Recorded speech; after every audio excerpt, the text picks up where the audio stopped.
Look, it's day 14. I can be really mean. My money's really green. I'm a grown man, I'm not a teen. I'ma hit you with that beam. Welcome to the class, it's day 14. Wait, it's actually day 15, so that whole intro is trash, but welcome back. This is gonna be a short class, but it's gonna be essential. And you know what they say, it's not about the size or the length, right? It's about what you do with it. So I'm about to show you what I can do with 2 inches. I mean, with about 8 to 10 minutes, alright? I mean, 8 to 10 minutes is actually a very, very, very long time, depending on who you're asking. I would say 30 seconds is probably average, and then maybe 15 is like perfect.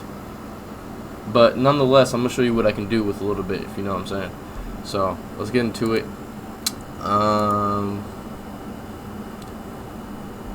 Oh, I guess I'll at everybody.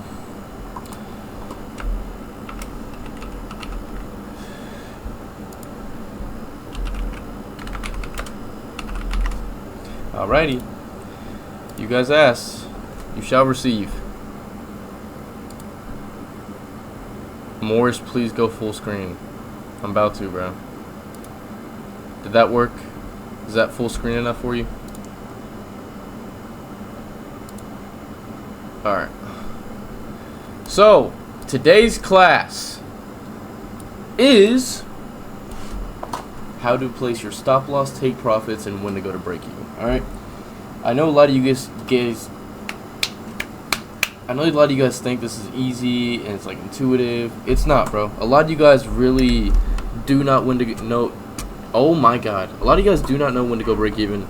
A lot of you guys do not know when you should really be taking profits and when you should be adjusting your stop loss. We're about to figure it all out today, man. And there is a basic rule of thumb when it comes to this. If you didn't watch the order flow class, make sure you watch it. Make sure you really retain it, because a lot of what I'm about to tell you is about order flow. So, shortly, let me explain what I mean by order flow. When I say order flow, all I mean is you find a draw on liquidity. So we'll start with my example. We'll start with my example right here that we're gonna use. So here, boomskis. This was my draw on liquidity. I just took this long. I just banked. This is my draw on liquidity. These relative equal highs at the high of those low resistance liquidity run. Okay. So we have a draw on liquidity. Now I want to see bullish order flow, because currently we have bearish order flow. So bullish order flow would imply that we start respecting bullish PD rays, disrespecting bearish PD rays, so that we can make it to our draw on liquidity. And on top of that, something that you need to be including in order flow is the understanding of where price is more likely to go to or not. Okay? Because that is pretty much the premise to where I put my stop losses, when I move to break even, all that stuff. Okay?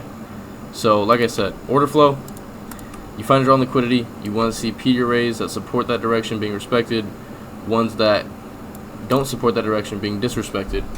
And then, on top of that, you need to have an understanding of what has already been filled or mitigated, and understanding that price isn't likely to return there. Okay?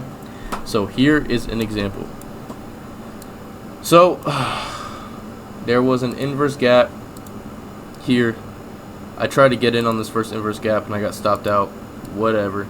It is what it is. It's a no news Monday. So I got stopped out on this inverse. Whoop-de-doo. I was below this order block. So now there was probably a seconds charts, or not probably, there was a 30-second fair value gap right here. That's what we came down to fill. So we filled this 30-second fair value gap and we displaced. Now remember what I just said. You need to recognize when price is already balanced and when we've already mitigated. So when we came down to this 30-second fair value gap, there's no more imbalances below it, and my draw on liquidity is higher. So since we've already pulled into it, filled this imbalance, and displaced, where is price least likely to go? Back to this low. It is very, very low probability that we're going to come back to this low, because it already did its job. Its job on this move was to balance out this price action. It came down, it did it, and it left. So that's just helping you understanding where you can place stop losses. There isn't a position in here yet. Okay? So now, what do we have? What do we have? This inverse gap. I'm gonna be honest. This trade for me was on the second time frame for my entries, but the same thing still applies. So now, like I said, we have our drawn liquidity. We want to see bullish order flow. So there's this 1 minute for value gap. What happened? It got disrespected. Okay. So actually, I'm gonna need to find a better example because we shot straight up because of low resistance liquidity run. But yeah, and I want to show the second charts on Top Step, but I can't because it shows my account details. Man. Alright, I'll find another example, but we'll continue with this. So, like I said, when it comes to where you're putting your stop loss and all that BS, you can comfortably put your stop loss here. This is your target. And let's say you entered. I didn't enter off the price void. I was looking at it, but like I said, I entered on the second chart, so I didn't need the price void. But let's say you entered off this price void. You can put your stop loss here and feel very safe. Why can you feel very safe? Because this push down already did its job. What it came down here to do was fill this 30-second imbalance, and it left. Now, our drawn liquidity is to the upside. We already did our job down here. Now, guess what? We came down and we did our job here too, filling the price void. The price void has been filled. It got respected. You can see the body of the candle closed above the low of the price void, and then we displaced. So once we took this high, where could you put your stop loss? Once this candle closed, where could you put your stop loss? Immediately, you can put your stop loss here. Not at break even just yet. It's likely that we won't come back to your break even, but me personally, I'm not going break even just yet. Why? Because now there's an order block. So could we come back down and mitigate this order block? Yes. And if we do, I'm still protected. So not break even yet. I'm giving room for price to come and mitigate this order block, but it didn't. It just shot straight up. So now that we took this high, what else is left? This for value gap, and I guess still this order block. So if price wasn't so bullish, I'm still leaving my stop loss here, because in order to get to my stop loss, for one, we would have to come to a section of price that we already did our job in. We already filled in this price void. So it's unlikely that we're going to come back down here. But two, the only thing that's left is this for value gap. And in this scenario, you would anticipate it to be a breakaway gap. But nonetheless, your stop loss is safe at this low because price has already come down and did its job here. So as we push up higher, obviously it becomes more and more abundantly clear that we are not going to come back for this gap. So at that point, once we push to here, I'd feel safe to go break even. Because realistically, if price wants to come all the way down, it would have to disrespect this breaker. It would have to come all the way down, disrespect this for value gap. It's just not likely anymore. The displacement is proving that you're right about your drawn liquidity, and your stop loss can be safe. So I'll find a better example. This one wasn't the greatest example because, like I said, my entries were on the second charts. But you've seen that dinger long trade. Wait, hold on. I think my Uber driver's here. I mean, my DoorDash guy's here. Oh, never mind. Alright, let me find a better example, because, like I said, everything that I needed to show you was on the second charts there. I took longs today. I think that would be a pretty decent example. Yeah, here's a great example. So, in this scenario, this high, is it that far back, dude? This high, within this imbalance, was my drawn liquidity. So I wanted us to go there, and what did we do?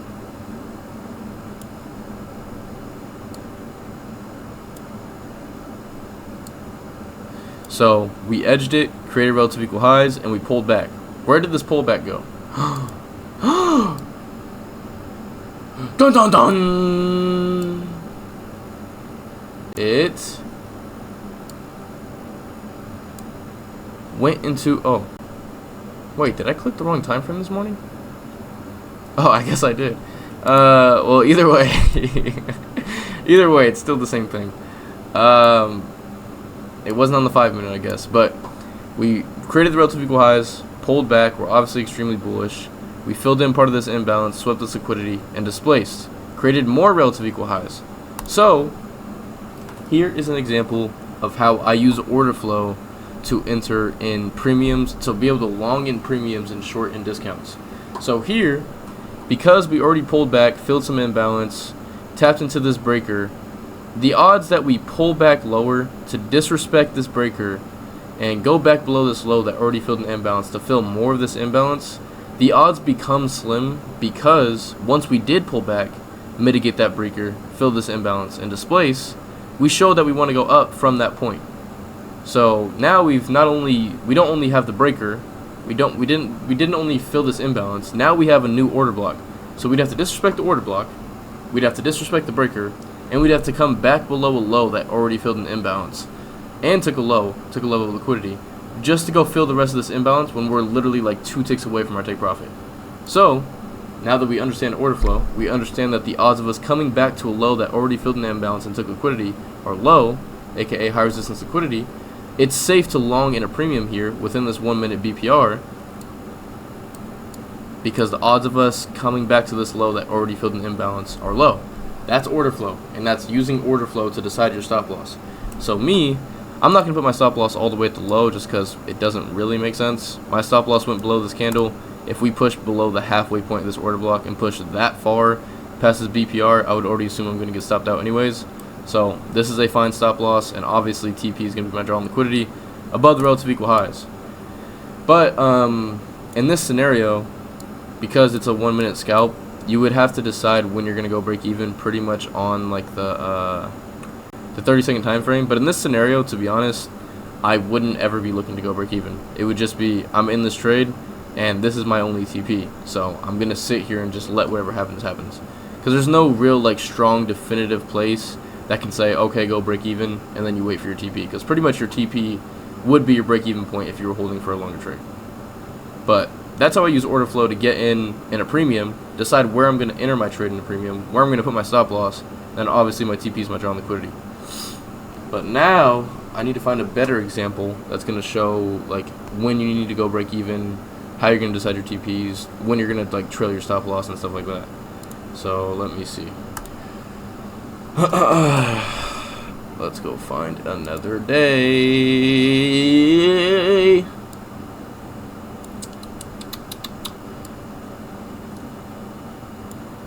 Let's just make up a hypothetical real quick, just so it's easier. This isn't a trade I've ever taken, but it should be a pretty fair example. So let's say somehow you're just like the Wizard of Oz, and you just knew that we were going to top out here, and these relative equal lows were your drawn liquidity. So this is what you're aiming for. Boom. That's your drawn liquidity. So where do you put your stop loss? You put your stop loss above this high, because that is a protected high. These inverses are defending it. This order block is defending it. This for value gap is defending it. And let's just assume that this high took out a level of liquidity already. So it's a high that already swept a high resistance liquidity. I've done a class on that. It's defended by this for value gap, this inverse, and this order block. That's a good stop loss, okay? But this class specifically is more so about when you are adjusting your stop loss, when you're going to go break even, and all that stuff. And like I said, it's based on order flow. So we pull up, fill this imbalance, mitigate this order block, and displace. And when we displace, we inverse this 5 minute gap. I'm going to move this position tool. You guys know where the stop loss currently is. You know where the TP is. Actually, you know what? I'm going to add a new line. The black line is going to be...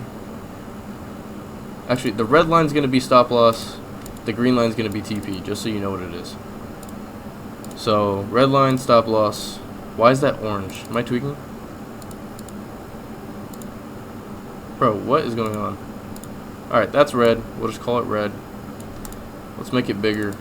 That's what she said. Boom. That's your stop loss, dude. Okay?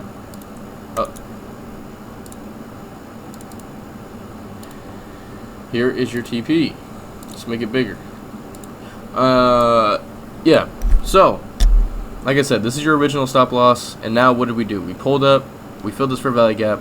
We mitigated this order block, displaced, and inverse this 5 minute gap. What does that tell me? And what did I tell you earlier? You can comfortably place your stop losses at levels that have already done its job. So this high right here has already done its job. Why? Because it filled this imbalance, mitigated this order block, and displaced towards our drawn liquidity. So now, reasonably, if you're right about the drawn liquidity and you're right about the current direction, we should not see this high. There is a very, very, very slim chance that we will see this high because this high already did its job. Okay?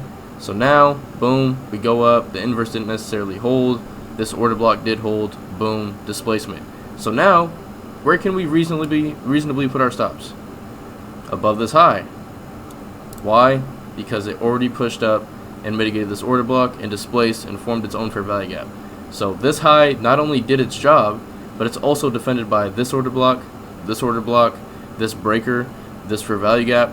So it would take a lot to get to this high, and this high already did its job, so it's a very slim chance that we'll see it if you're right about the drawn liquidity. Now, what happened again? We have this fair value gap, we have this high, we push up, we sweep this high, and we displace. Where can I put my stop loss? Right here. So now at this point, your stop loss is pretty much, I mean, after this kind of displacement, I'm going break even, obviously, because we're so close to my target. Like, I'm obviously going break even, but let's just hypothetically say that I didn't go break even. I'm just following the rules of order flow. This high did its job. What did it do? It filled this imbalance, mitigated this order block, and displaced, formed its own fair value gap, and like I said, it's well defended. This imbalance is defending it, this order block is defending it, this breaker is defending it, this breaker is defending it. It would take a lot to get to this high. So now, you just sit here and you wait for your cheese, bro. And I mean, at this point too, we pulled into, wait, because I remember this day. We pulled into a premium of this range. So that's its job. Pulled into a premium, filled some of this imbalance, mitigated this order block and this breaker, and then displaced. So once we displaced, inverse this 5-minute fair value gap right here, what can you do? Reasonably, that's disgusting. Reasonably, you can move your stops right here into profit. Why? Because this high already did its job, mitigated this order block and this breaker, filled this imbalance, got above into premium, and then displaced and inverse this fair value gap. So now you have the inverse defending you, this order block is defending you, and eventually this turns into a fair value gap that is also defending you. So your stop loss is here very comfortably. Why? Because this high did its job. This is order flow, and this is how you control your stop loss in order flow. But obviously, you don't even have to worry about it. We win and hit TP. So that was a great example of like trailing your stop loss. TPs, I mean, majority of the time, you're going to be holding your entire position to your drawn liquidity, unless it's just super, super far. And I don't know. I mean, I used to do this. I used to TP just at places that could reverse, but recently, to be honest, I mean, I'm not really partialing unless we're just at my drawn liquidity. So when it comes to TPs, that's typically what I do. I'm holding to my drawn liquidity. I don't really care about a risk reward. My risk reward's always going to be above a 2 regardless. So I just always hold to my drawn liquidity. But in my opinion, when it comes to take profits, I mean, I guess it depends on your trading strategy, but me personally, the way I trade and the way I've been showing stuff in the mentorship, I'm not partialing under a 2 risk reward. And obviously, as I just showed you, when it comes to stop losses, I don't move my stop loss based on a risk reward. I move my stop loss based on what the charts tell me. This is always how I decide where my stop loss is going to go. So, yeah, like I don't move it based on a risk reward. Like, I know people asking me. People always ask, should I go to a break even after a 1-to-1? No, bro. No, you should not. Unless the charts tell you that it makes sense. Because there's a story being told. There's order flow. If the order flow tells you you can go break even, then go break even. If your stop loss is well defended, go break even. But that, you know what I mean? It's all based on the charts. But yeah, take profit wise for me, I mean, the only time that I'll scale out before my drawn liquidity is if I'm up an insane amount. And even then, I'm not taking majority off. Like, I'm taking like a third off. Like today on those longs, I took one contract of my 4 off when I was up at like a 2.5 or a 3R, because I know where my draw liquidity is, so I'm not gonna like sell myself short. But me, in my opinion, I'm not TPing earlier than the 2 risk reward. Just doesn't make sense to me. So, but the take profit side is really gonna kind of be based on you and your strategy. But like I said, me personally, not take profiting earlier than the 2R, and most of the time I'm just holding for my draw liquidity. So, I mean, that's pretty much all I got for you. If you just like, if you watch for order flow every day, you'll start to get the idea, and then you can start applying it. But it's definitely gonna take some practice. This is definitely more advanced, but it should help you, because a lot of people automatically put their stops at break even based on like a certain risk to reward amount or something stupid like that. No, dude, it has to be based on the charts. It has to be based on the order flow. So if that's been happening to you, this should help. But yeah, man, that was a nice 20-minute yap session. My throat hurts. Pause. But I gotta go. All right, man. It was fun. It was dandy. Hope this helped you. Hope you learned a little something. You know what I mean? But yeah, bye.